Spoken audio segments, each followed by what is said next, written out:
too. That's right. And calling right now and mentioning this program, you'll also get free shipping. So it's a great deal. Call right now, toll free, 1-888-707-4717. So again, folks, this is a great offer. Do something good for yourself. Do something good for your family. Here's a great opportunity. You need to call right now, toll free, 1-888-707-4717. You have nothing to lose. It's guaranteed to be safe and effective or your money back. Call toll free 1-888-707-4717. One last time, 888-707-4717. Well, that's all the time we have today. Please join us the next time for another special edition of the Dr. Bob Martin Show. And until then, make it a healthy day, everyone.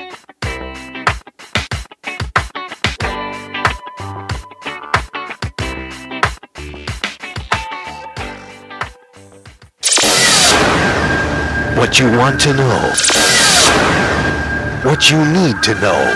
This is South Florida's Health and Wealth Radio, AM 1470, WNN. This is Health and Wealth Radio, AM 1470, WWNN Pompano Beach, and WKIS HD3, Boca Raton, Miami, Fort Lauderdale. This is Steve Kane with Dr. Joel Silverman, my personal physician and internist. Dr. Silverman, the biggest complaint I hear from people about their physicians is that they are not reachable. Steve, I truly believe that beyond convenience, 24/7 availability to your physician can save your life. We all hate voicemail. Push 1 for frustration, push 2 for heart attack. We don't do that in my office because my office has no voicemail.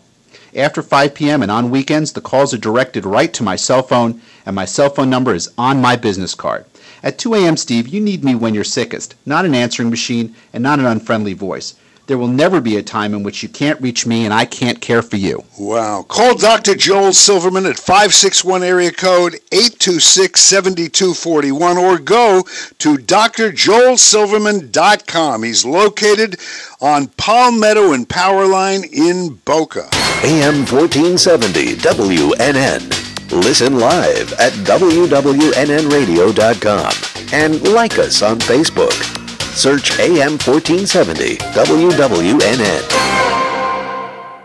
If your walls could talk, what would they say? I have held the same mirror for 13 years. I have been decorated with purple dinosaurs, baseball teams, and football helmets. I have witnessed 33 Thanksgiving dinners and 1 wedding proposal. I have tiny notches marking the growth of 3 children. I have caused a learning disability. I am the reason that a 5th grader simply can't sit still. I am responsible for a 5-year-old's rage. Just because you can't see lead paint doesn't mean it's not on walls, doors, windows, and sills. Today, lead paint poisoning affects over 1 million children. If your home was built before 1978, your family could be at risk. Let's make all kids lead-free kids. Log on to leadfreekids.org or call 800-424-LEAD. I am the reason a child has trouble hearing. If your walls could talk, what would they say?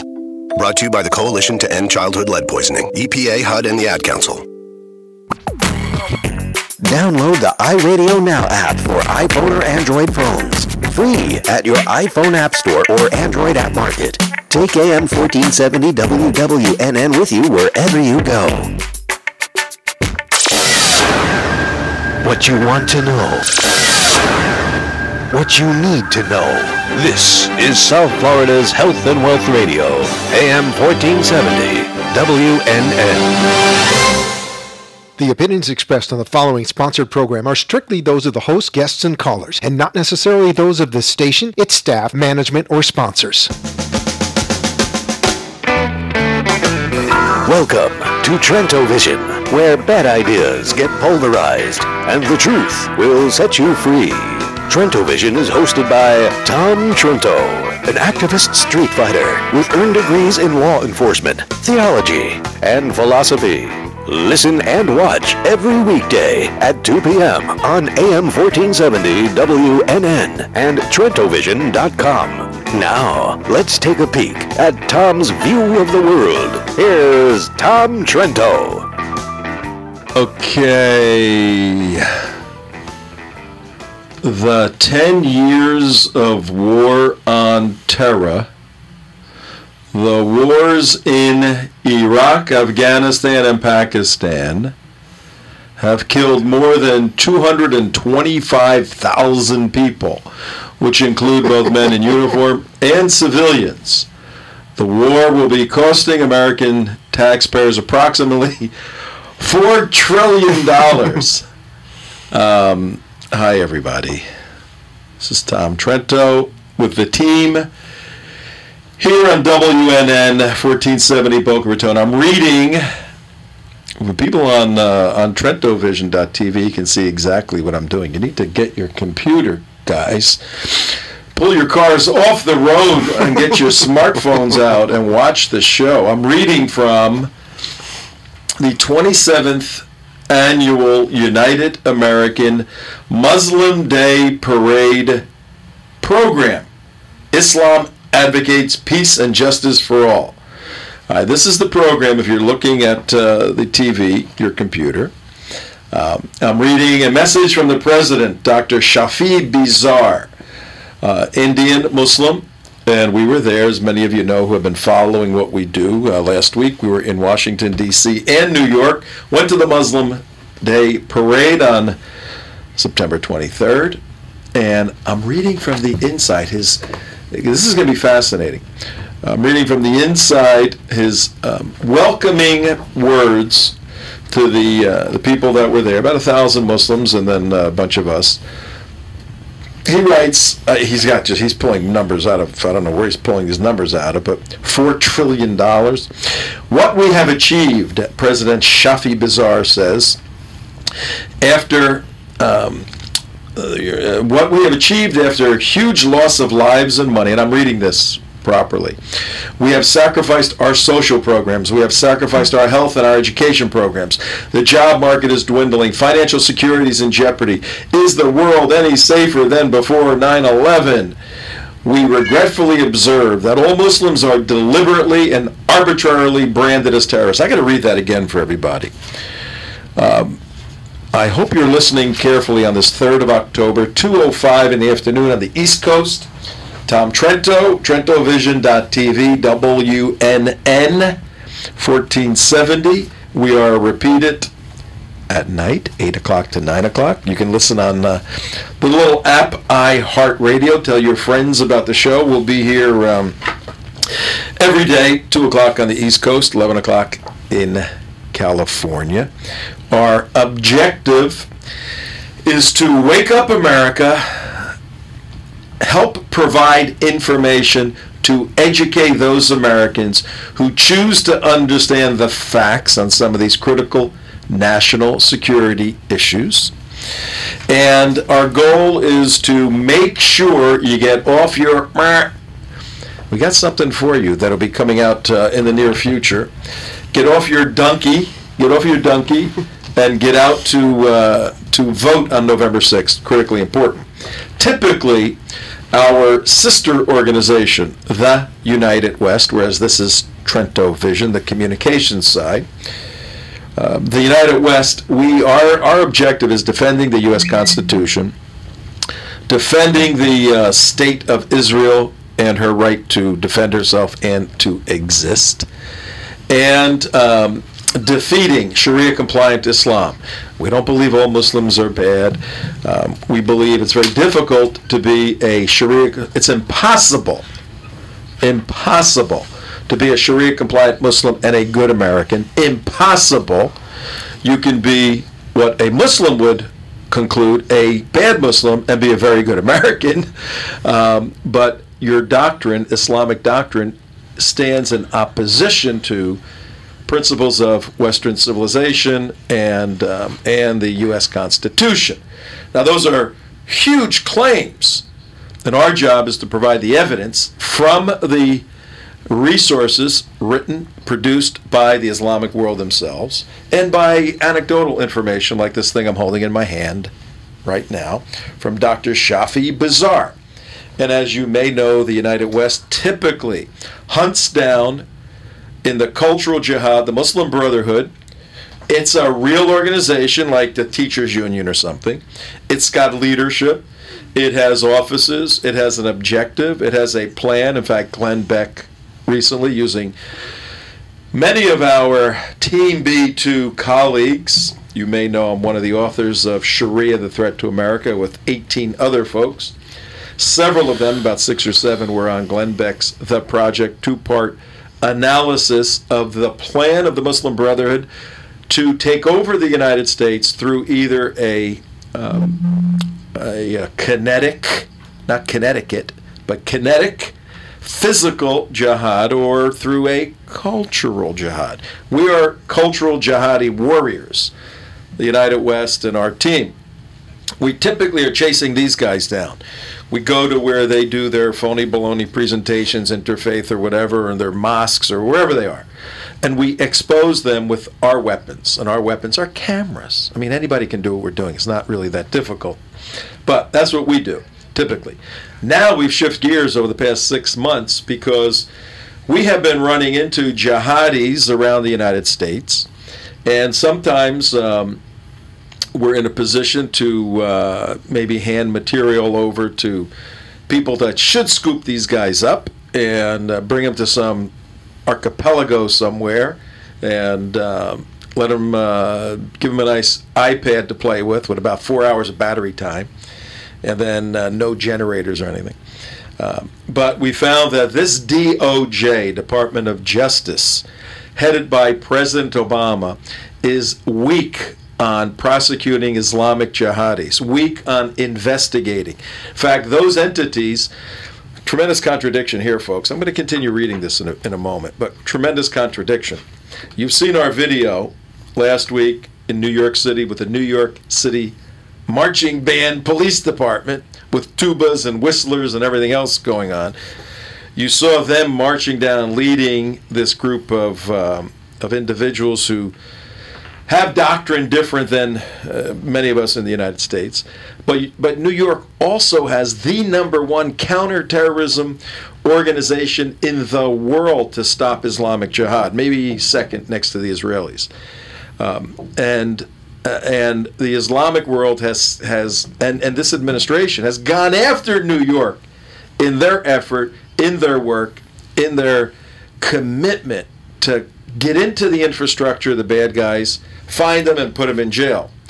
So we found that there's no sense exposing bad guys if there's not going to be any serious prosecution. Let's change the administration. So our specific goal here at Trento Vision and the United West is to educate voters to defeat President Obama 34 days from today, particularly on national security issues. That's what we do. If you want to talk today, I will take some calls today. Normally we got so much stuff. We have a 1-hour show. We have no commercials. We try to get as much material and information in. So we're usually just throwing stuff out there, and you guys can archive this. It's archived. You can go watch it that way. You can listen on the radio. But we'll take some calls today. 888, that's the little free indicator, 888-565-1470. If you're looking at the show on TrentoVision.tv or theunitedwest.org, right under my mug there, I'm looking right at it, is the call-in number, 888-565-1470. We're going to be talking about several items, one of which is Benghazi, the Benghazi Gate. I think this situation has the capability to derail the administration as being on top of national security, and that I and many of the people I work with would love nothing better than, for the sake of the United States, to remove this administration and all the czars and all the energy-minded people and all the socialists and the communists. Alan West, 70 communists, 63 communists. He's never backed off that. Have you noticed that? He's never backed off that. He's totally stuck by that number. Yeah, because, and he's very smart, Alan, at what he says. And many of you know what I'm talking about here. Alan West at one point made the statement that there were 63 or 67 communists in Congress. And the left went crazy. What are you talking about? And he didn't use what I would have used, doctrinaire communists or non-card carrying communists. He said communists. But does that include the president who actually signed a communist card, or is he including that one in that whole realm? Yeah, the president was a member of the New Party in Chicago, which was a leftist, socialist / pseudo-communist organization years ago. No, I don't think he included him. So that's an addition. Okay. That's an addition. Okay. And the logic is very, very simple. The Progressive Caucus in Congress has members who have associations, affiliations with socialist and communist organizations. That's simple. And in fact, the CPUSA, Communist Party of the United States of America, has endorsed the Progressive Caucus as an entity in the U.S. government that is working in the right direction. So if it's a communist, if it quacks like a communist or sounds like one, Alan's saying, hey, I'm not going to play games with words. These folks have that sort of belief system. And, of course, he learned all that on CNN and MSNBC, on the big exposés they did on those. People don't realize that Alan is a military historian. He's got about 3 earned degrees in U.S. history, military history. So he's not some right-wing whack job like they try to make him out to be. He understands this stuff from a doctrinal point of view, from a historical point of view. You mean he didn't get it off of the mainstream media? All their exposés, their earth-shattering, breaking stories? No, he did not do that. But stay with us tomorrow. We're announcing something right now. Tomorrow at 10 o'clock in the morning, right there on Trento Vision on your little screen there. We will not be on the radio tomorrow at 10, only TrentoVision.tv. We will be about 2 hours north of Boca Raton in Fort Pierce, Florida. And we will try to find some magical digital link that will connect to our camera and bring it to your computer. We will be at the first and probably only debate between Lieutenant Colonel Alan West, U.S. Congressman, District 22, where we're sitting right now, and his opponent in District 19, which is about an hour north of here, starting in the Martin County, next county up line. They are having a debate, 10 o'clock tomorrow morning. The League of Women Voters, wonderful conservative group that is, they're sponsoring a debate between Alan West and Patrick Murphy. We will be there. We'll have the cameras. We'll try to enable you to watch it. So watch tomorrow. Tell all your friends. TrentoVision.tv will be up there. But let me get back to the message here. And the big picture is we're educating voters to vote intelligently on November 6th. We fight the jihad typically. Right now we're fighting this administration because they're standing in the way of us fighting the jihad. So the way to fight the jihad and save America from Islamic Sharia-compliant Muslims who want to destroy America is to remove this administration, put one in there that understands Islamic threat doctrine. There's a doctrine that Sharia-compliant Muslims believe, and that doctrine is a threat to Americans and to the West and to Israel. That's what our show is all about. I'm reading from the introduction of President Shafi Bazar, president of the Moderate Muslim Parade, 27 years in New York. Listen to what this character says. They were freely passing these things out all over the parade to everybody. I mean, full color brochures. Program. They gave to anybody who wants them. Yeah, this is it. This is the program. All right, listen to this. He goes on to start saying, well, this war is crazy.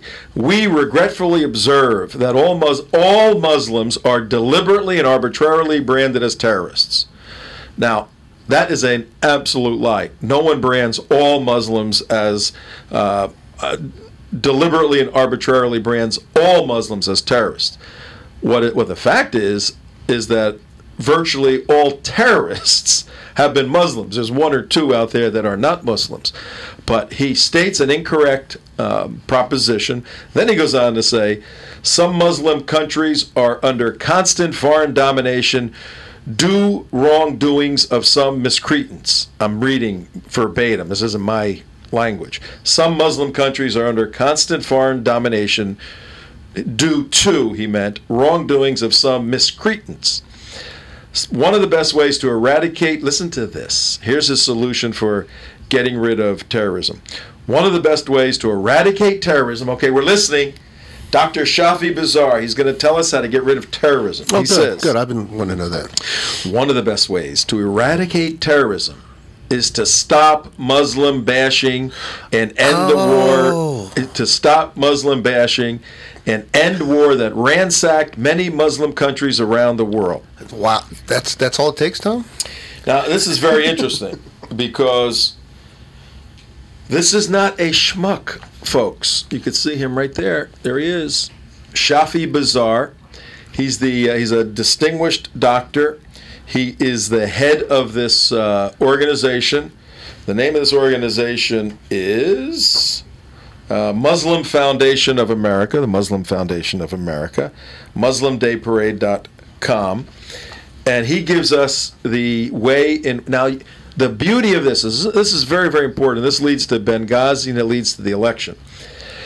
If you notice, the linguistical construction of his words shifts the onus from the wrongdoer from the subject to the object. Watch what happens. He says one of the best ways to eradicate terrorism is to stop Muslim bashing. So Tom Trento and all our counter jihad friends and everybody here on the team, we bash Muslims because we criticize a ideology that's destructive to Western civilization. See, if you criticize the ideology, as I read earlier in the Sharia book, speaking negatively about Muslims or their belief system is bashing them. There's no room for criticism in Islam by a non-Muslim to a Muslim. You want to stop terrorism? Stop criticizing Islam, he says, and end the war that ransacked many Muslim countries around the world. Okay, this guy needs to be arrested, okay, for stupidity. If there's a law against stupidity, if there would not be a whole lot of people walking around. Well, of course, he created that idea on his own. I mean, it didn't come from any other source. I mean, you haven't heard that any other place, have you, Tom? No, I've never heard that. But from the IOC or anything like that. One of the best ways is to end wars that have ransacked many Muslim countries around the world. We have about almost 10,000 dead American soldiers and about 50,000 wounded American soldiers, men, women, who have liberated a country called Iraq. And I don't want to hear this stuff that we went in there improperly. There were not weapons of mass destruction. If anyone is seriously interested, we'll prove to you by federal court statements, by intelligence reports that Saddam Hussein had weapons of mass destruction. They were transferred to the lovely country of Syria, where right now the Israelis have their eyes, they're watching them. They have their eyes on these weapons. Some are chemical, some are biological. You don't need a nuclear weapon to have a weapon of mass destruction. You can have anthrax, you could have other types of weapons. Saddam Hussein had them. One of the reasons for going there, if you remember, before we went into Iraq, George Bush gave Saddam Hussein, how many days? Anybody remember? How many days? 30 days. He told Saddam Hussein, I'm going to give you 30 days. You and your sons, go somewhere else. Regime change. You guys are the bad guys. The Iraqi people, they don't even want you there. Go somewhere else. You leave. I'm giving you 30 days, and that's it. If you don't, then we now have the right to come in and remove you because of all the bad stuff you've done. And he chose not to leave. We went in. And through the treasure and blood of Americans and other allied forces, Iraq was liberated, 25 million people.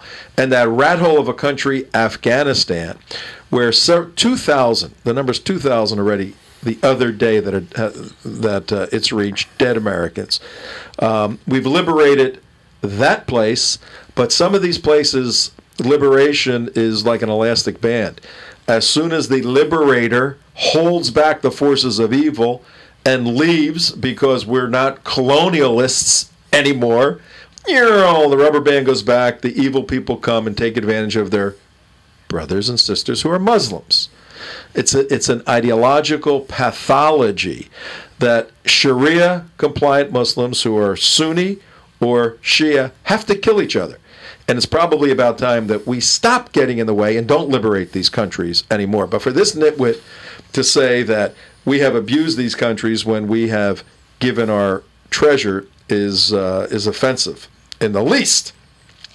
Then he goes on to say, in the wider interest and peace, the United States administration must identify the root cause of this issue and keep America away from irritant spots. Keep America out of the Middle East, out of Libya. We're starting to agree with this. We used to believe, everybody, that there's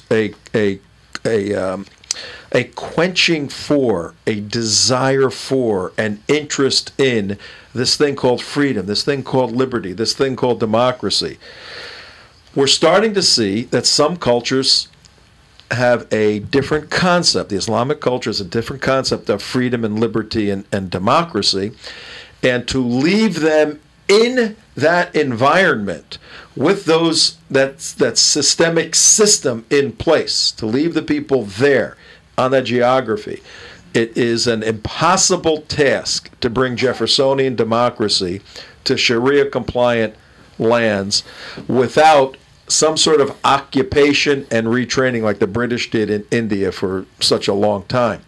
And now with all the social tools and the communication capabilities to move very, very quickly, a resistance movement can be brought up against the liberators, and with a weakness of this administration shown as a weak horse, the bad guys know just punch Americans enough and they're going to leave. It's that simple, and that's what's been happening. He goes on to say, Shafi Bizarre, the president of this place, launching wars against any country is not a remedy against terrorism. The realistic approach to wipe out terrorism is to isolate terrorists from the common people. Immediate withdrawal of foreign troops from Iraq and Afghanistan will go a long way to shrink terrorist activities around the world. If you want to talk about that, call us at 888-565-1470. The question that I'm asking right now is the statement that Dr. Shafi Bizarre, president of the Muslim Parade, made. He said, withdraw your troops from Iraq and Afghanistan now, and terrorism will stop around the world. I'd like to hear from anybody who thinks that's a winning formula, and if it isn't, why isn't it? It's 2:25 in the afternoon in Florida, Tom Trento in beautiful Florida, and Boca Raton, 76 degrees here on WNN 1470. We're also on TrentoVision.tv. I have a question for you, Tom. Yes, Mark. The people like Mubarak and Saddam Hussein and Gaddafi, their number one threat inside their country was not America, it was the Muslim Brotherhood, so they ruthlessly crushed them. Even with and the third largest terror attacks in the world come from Thailand. I mean, how can you leave them alone when the people who know these people crush them? Is that the only solution? Probably.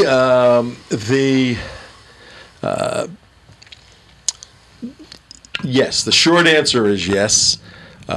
The fact, the historic fact, the ideological fact, the cultural fact, all the empirical evidence that's necessary to make a circumstantial, actually it wouldn't even be a circumstantial case, it'd be a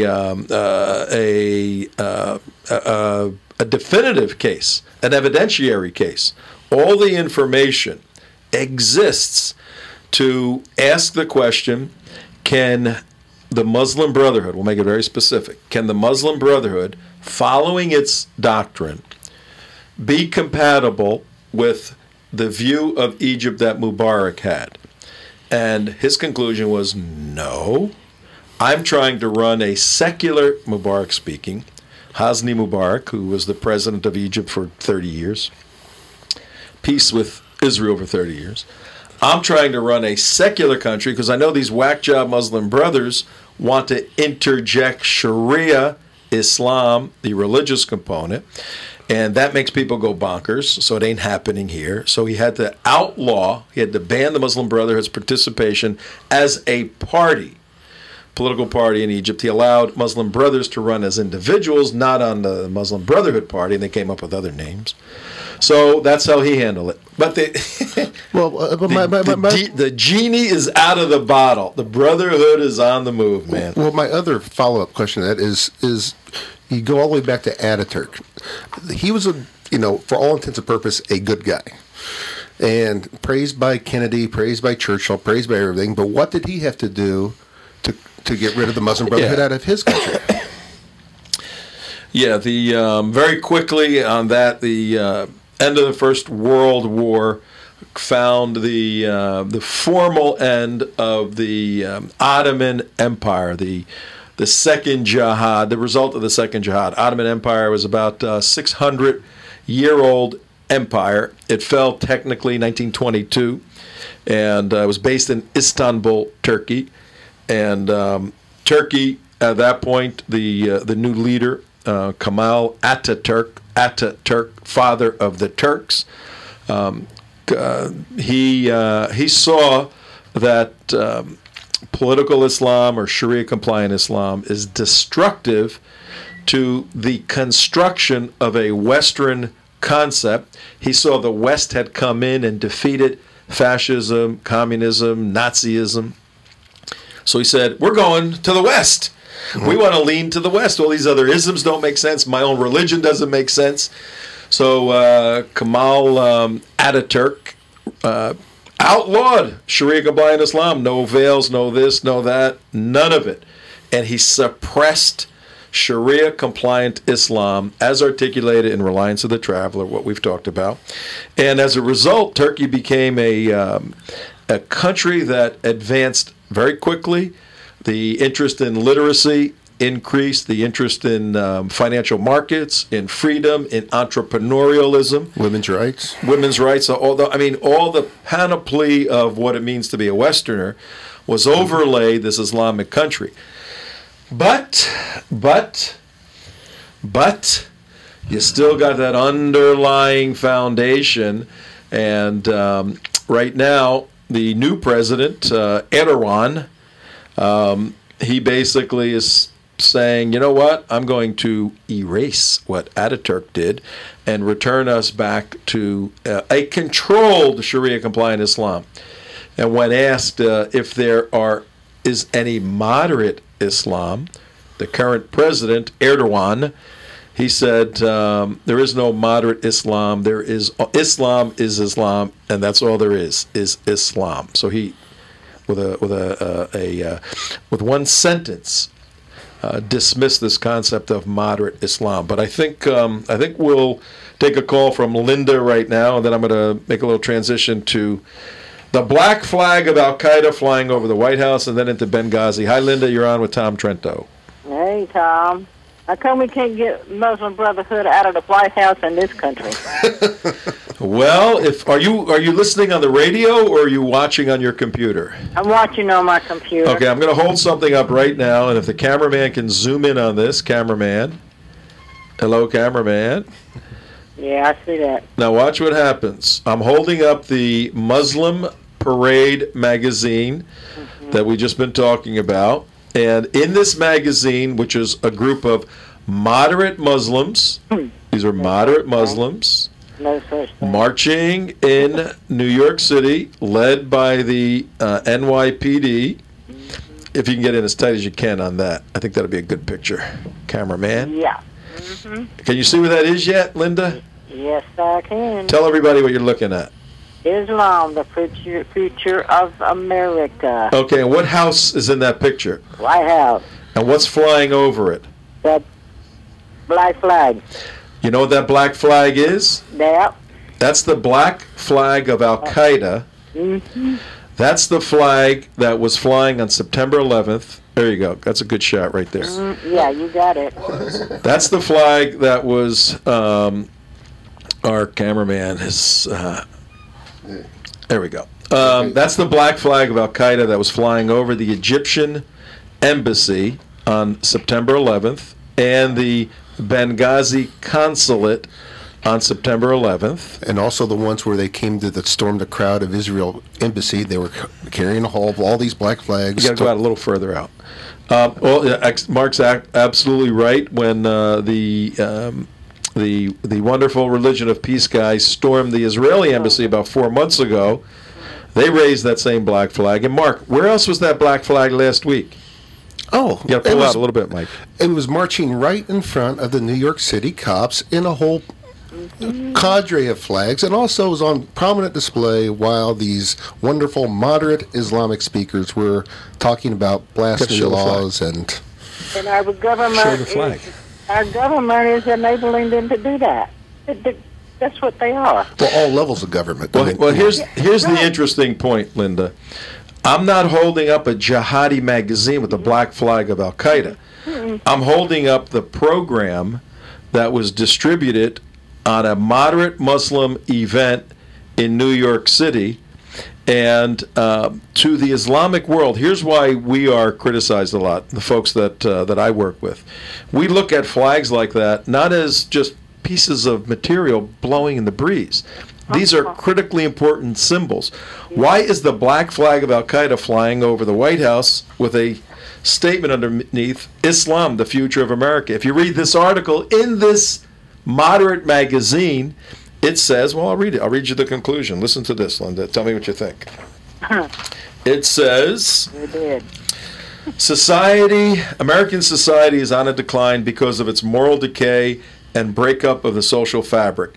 We hope, this is the Muslims speaking, we hope that Islam in its pure form, that means Sharia, when practiced by a large number of Americans, will be able to save America from such decay by offering a viable social alternative. The future of Islam is not at stake, but that of those who profess to be its followers. So what is that saying? What did that guy just say in his close? What are your thoughts, Linda? I got a big question mark. It's whether we're going to have an election this year or not. Well, I'm getting ready to. You know what you can do? Starting on, I think, Florida. Are you in Florida? What city are you in? What state? South Carolina. You're in South Carolina. Find out when your early voting is and get it in fast.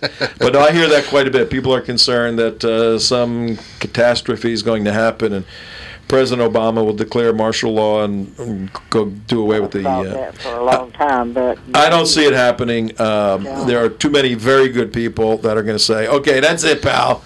You just went way beyond what you're allowed to do." And we do have documents that when a government goes so far beyond what the law is, that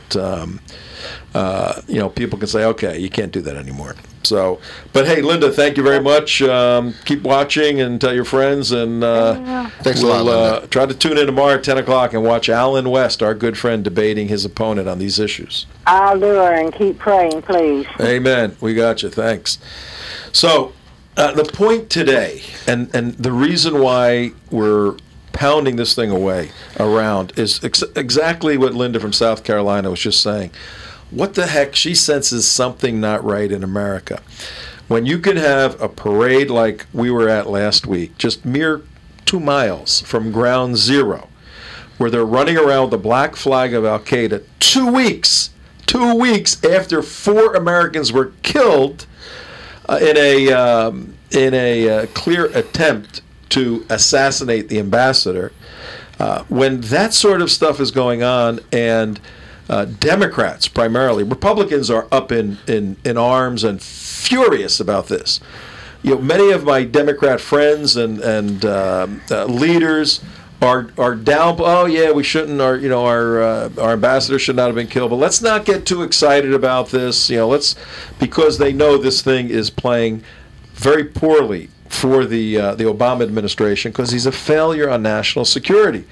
So now. I just want to reiterate, this parade was sanctioned by the City Council of New York, state representatives of New York, the City of New York, the NYPD of New York. I mean, it's mind-blowing when they overtly hand out the black flag and put it over the White House. In their magazine. In their official magazine. That's crazy stuff. Now, but I'm sure in defense of the New York authorities, they're going to say, well, we didn't know. We didn't read their magazine. Now they know. Let's see how they handle it next year. New York City, we're watching. And Bloomberg's such a mess on this stuff. All right, anyway, Tom Trento, 20 to the top of the hour. And 20 to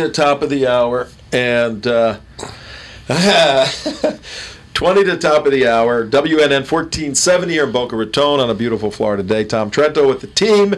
TrentoVision.tv. Listen on iHeartRadio. For those of you just tuning in, folks, we're laying the groundwork that 34 days from today, Americans have to seriously vote President Obama out of office, primarily, if not exclusively, on national security issues. Sure, he should be voted out on economic issues and social issues and all of that, but that ain't enough for you. He's failed miserably on Islamic Jihad. Since his 3.5 years, the Islamic world, which feared the United States with George Bush at the helm, now laughs at Barack Obama, weak horse, and the United States of America and our military. Read their material. Go read their websites. Read their scholars, what they're thinking and saying about the former strength of the United States. We need to regain that.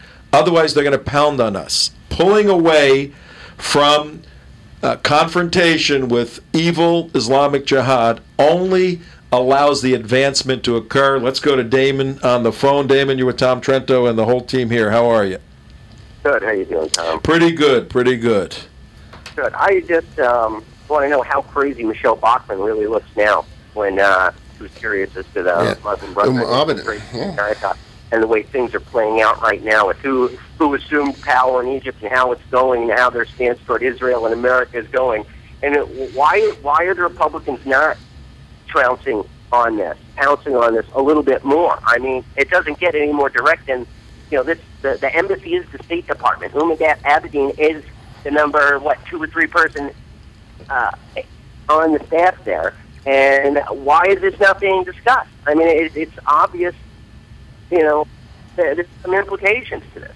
Oh, you are 100% right. And for our viewers and listeners, Umar, H-U-M-A, Abedin, A-B-E-D-I-N.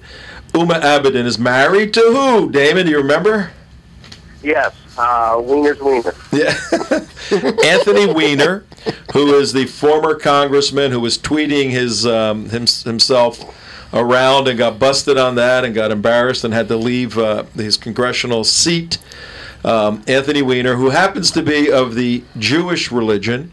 Umar Abedin is a practicing Muslim. Try to figure that one out. And folks, you junior detectives out there, family business is the Muslim Brotherhood for over a generation and a half. Yeah, Umar Abedin was an intern in the Clinton White House. Came out of school. She was born in Kalamazoo, Michigan, and then immediately went to Saudi Arabia, where her parents, both doctors, educational doctors, from Temple University, I believe, in Philadelphia. They went to Saudi Arabia to work with one of the top-level Muslim brothers in creating a magazine about the Muslim Brotherhood and world domination and all of this.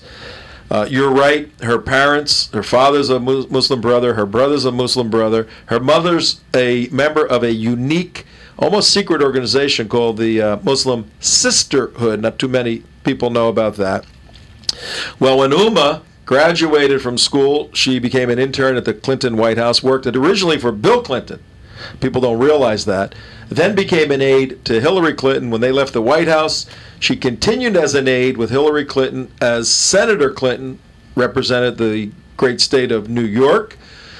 And then when Hillary ran for U.S. president against Barack Obama, man, you guys remember how vicious Hillary was against Barack Obama? We may have to bring some of that footage I think it didn't have enough qualifications, was underqualified, had no experience, and, well, that all changed real quick. Yeah. Well, Umar, 4 years ago, was the bag lady to to Hillary Clinton. That was her term, bag lady, carried her bags, became a very close personal advisor. There's all kinds of speculation about a lesbian relationship and all of that. I've read stuff, but I don't think there's sufficient stuff to establish that in any factual way. But nevertheless, when she became the Secretary of State, Uma assumed a position as top advisor to Hillary, personal advisor. 10 years she's with her. And all Michelle Bachmann, Damon, who sits on the Permanent Select Committee to investigate any illegal infiltration into the government. She sits on a congressional committee designed to oversee the military and our intelligence agencies to make sure they're not penetrated and infiltrated. All Congresswoman Michelle Bachmann from Minnesota, who, by the way, is in a very difficult fight right now, all she did on June 15th was write a letter saying to 5 agencies, inspector generals, and said, we don't like, signed with 4 other congresspeople, Tim Rooney, one of them right here from Florida. Louis Gohmert. Yeah, Louis Gohmert from Texas, Westmoreland, and who was the 5th? Trent Franks, I think. Trent Franks.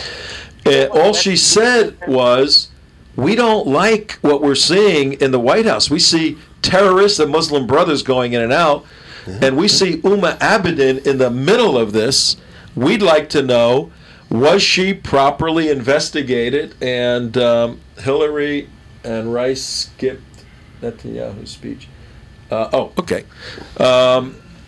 As an aside, hang on, I'll give you that in a second. But Hillary, where was I? Gohmert and all Michelle Bachmann wanted to know was, has Uma Abedin undergone the vetting process, the investigative process necessary with her background to be entrusted with state secrets? Yes or no? And the liberals went crazy. And they're acting like the security clearance is a right. It is a privilege. If I had communist affiliations, Tom, if you had a communist parents, all the way down the line, it doesn't even pass the smell test. Not in the least. That's a very, very good point. To serve in that position, an unelected appointed position, that's not a right. You don't have a right to be there. That's a privilege being granted by the United States government. And the quid pro quo is you gotta be able to prove you're not a spy, right?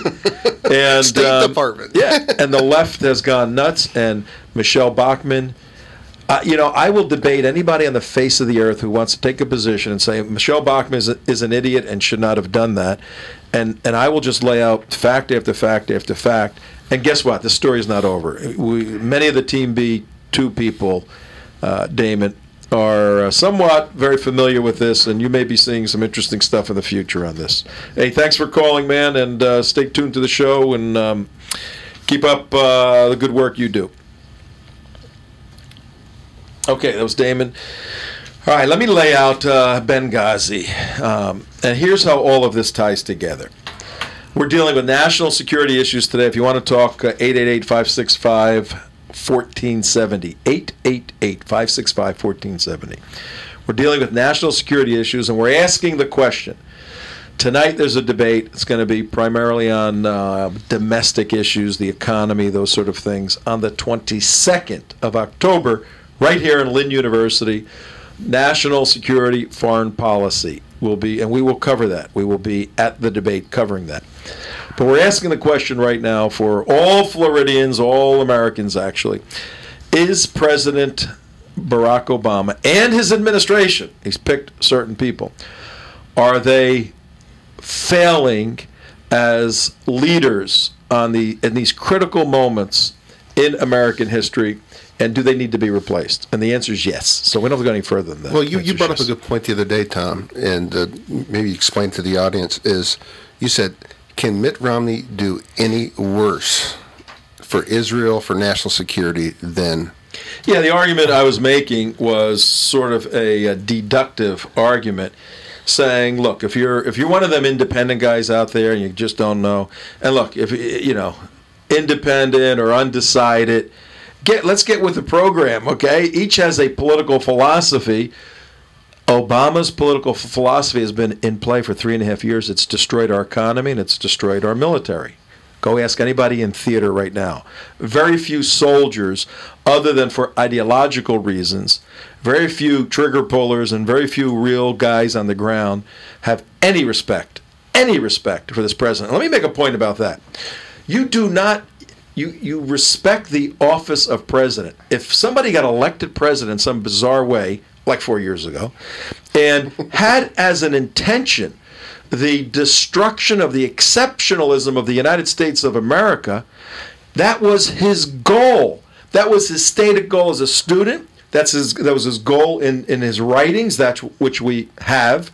That was his stated understanding in his relationships, that America was, and go look at 2016. This president, by design, needed to devastate the economy, and he wouldn't call it devastating. He'd call it, what's the word he uses? Calibrating down, and to calibrate down the military. And in the next few days, I'm going to bring you some fascinating information how this administration, if President Obama gets reelected, will take the peace dividend from ending the 2 wars and create a social, global, green climate war machine.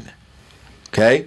We're going to now use soldiers and military dollars to fight global warming. 2 studies have come out basically saying this is the new direction of the United States military in President Obama's second 4 years. But when you have a person who by design wants to destroy that which made America good, you don't have to respect that man. You ought not respect that man. In fact, it's disrespect to the office if you respect the individual who's abusing the office. You've got to separate the two. The presidency of the United States of America is an austere position held in esteem in almost a sacred manner. To have someone come in and disabuse that office and be sacrilegious, if you will, there ought be no respect for that individual. Respect for the office, not for this president. I have no respect whatsoever for him as the chief executive officer because he's not. He's an ideological leader. Look at what happened at Benghazi. I'm going to lay out an interesting timeline for you. And the proposition that I'm stating is that this administration, led by President Obama, and the left is saying now, well, he can't micromanage what occurs on the ground in Benghazi, a city of 600,000 people and a country of 6 million people in Libya. How's he supposed to be able to do that? The guy has cards on his desk and pinpoints each jihadi. He wants a drone to hit them on the top of the head. Okay, can't have it both ways. In August of this year, AQ, Al-Qaeda, under the auspices of Ansar al-Sharia. Al-Qaeda means the base, formed basically by Osama bin Laden. But there's a lot of offshoots of AQ. And one of them, Ansar al-Sharia, basically started attacking in Libya in August of this year, attacking in Benghazi and different places. So the attacks started very early. We knew, our security apparatus, our Department of State knew that people are trying to still kill people in these towns. On September 5th and 6th, if you remember, the DNC, Democratic National Convention, Joe Biden, President Obama, Hillary, everybody kept insulting, absolutely insulting the American public by saying Osama's dead and GM's alive. And the nitwit people in the audience, like the dog, the heads wagging in the back of the car. Yeah, okay, we love you, we vote for you. As I've said 1,000 times, that's not foreign policy. That's a platitude that belies the lack of depth of your understanding of the threat and the lack of commitment and fortitude necessary to kill the enemy and stop the enemy. That's what that is. That was September 5th and 6th, they're dancing and saying, we've got this stuff. Little did the DNC know, less than a week later, all hell would break loose. And what is occurring right now, which could bring this administration down, was unknown 5 days before it occurred at the DNC, Democratic National Convention. But on September 10th, 5 days after the convention, Ayman al-Zawahiri popped up. Anybody remember Ayman al-Zawahiri? He is the mentor to whom? Osama bin Laden. Oh, yeah. And he is an emir, E-M-I-R, religious leader, religious authoritative leader. He said on September 10th, he put out a little video, and he said, go get him, boys. Obama killed Abdul Yahya al-Libya. Abdul Yahya al-Libya. Osama bin Laden, Barack Obama dropped a drone on the head of al-Libya. Al-Libya was the leader of AQ in the Libyan, in that peninsula area there. And Ayman al-Zawahiri on September 10th put out a video, and he told his boys, take care of business, okay? Let's go kill Americans, and let's go take over Libya and other countries. This was all in the process, but he put a video out on September 10th for the revenge hit against al-Libya, who was a leader of AQ. Ansar al-Sharia. A lot of Arabic names, all bad guys. Just understand the process. And the 10th, al-Zawahiri says, let's do something. On the 11th, all hell breaks loose in Egypt and in not too far away in Libya, right next door, actually, in Libya.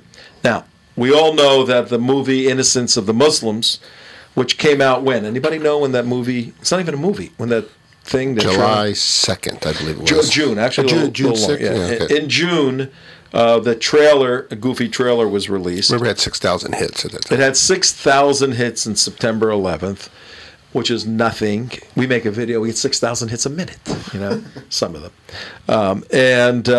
The video went out, as we all remember. Muslims in Egypt making a lot of noise, running around, taking over the embassy, and immediately in Cairo, the State Department apologizes for Americans making a video, which was absurd. I mean, if you remember that initial apology, we're very sorry, we deplore, it's a misuse of First Amendment. I mean, the whole thing was just crazy, the way it was presented. The administration eventually walked that back. But then on the 11th, same day, the attacks in Benghazi. Now, the embassy for Libya is in Tripoli, the capital. Benghazi's a distance away. But the consulate, an office complex for the Department of State, was there. That's where the attack took place, because that's where the ambassador, Chris Stevens, was. And immediately, and we'll continue tomorrow with this, or Friday actually, immediately did you want to say something? Yeah, it's either complete and total incompetence, or it is a complete cover-up. I mean, there's only two choices for all those our liberal friends out there and all our moderate friends. Those are your only two choices. Well, yeah, on the 11th, the Benghazi attack, the State Department, and I'll lay this out in detail Friday probably, because tomorrow's Thursday. We're with Alan West. The State Department, in spite of every analyst and intelligence pundit and all these people saying there's no way in the world this had anything to do with a stupid trailer, we had command and control. There was obvious command and control by the enemy. There were attacks from different positions. There were various levels of munitions, small arms, heavy arms. This is not, hey, we hate this movie. Come on, guys, get your guns and let's go kill the ambassador. This was an assassination implemented by Ayman al-Zawahiri, and the security structures of the United States capability fell apart. And what's so bad about that? Well, nobody's perfect. No. You got to be near perfect when you go into a country that a lot of people said stay out of, when the country has chemical weapons, when the country has AQ all over the place, Al-Qaeda.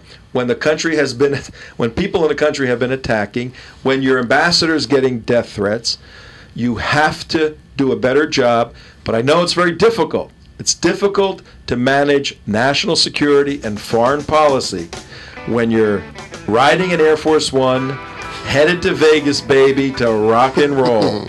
So, President Obama, you will be held accountable by the people on November 6th for your failure in Benghazi. To be continued. Tom Trento saying goodbye for the team here. We'll see you tomorrow. Alan West at 10 o'clock. Then we'll be back here at 2 o'clock.